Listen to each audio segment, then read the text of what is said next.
the election system. It's one of several hearings on the topic taking place on Capitol Hill this week. Our Washington Bureau reporter Samantha-Jo has been speaking with Florida lawmakers. Samantha-Jo, what are they saying?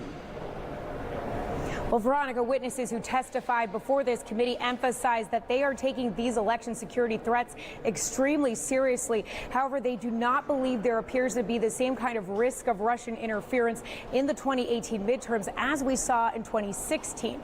Now, recently, the state of Florida approved $19 million in federal funds to help improve the security ahead of the midterms.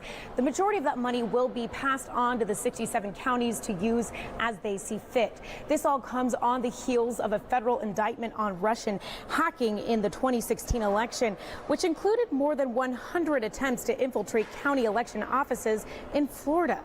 While Congress has approved $380 million in grant money for state election officials to combat this threat, Florida just recently received these funds, which is a bit concerning to some lawmakers with just a little over a month until the statewide primary.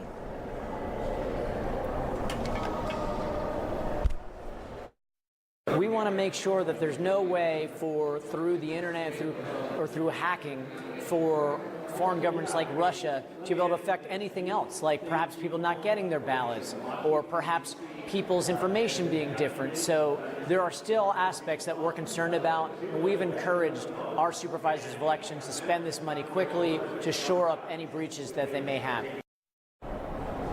Well, the Department of Homeland Security is working with state and local officials as well as the private sector to help secure the integrity of U.S. elections. Now, DHS acknowledges that this is not a one-size-fits-all approach. What works in California doesn't necessarily work in Florida.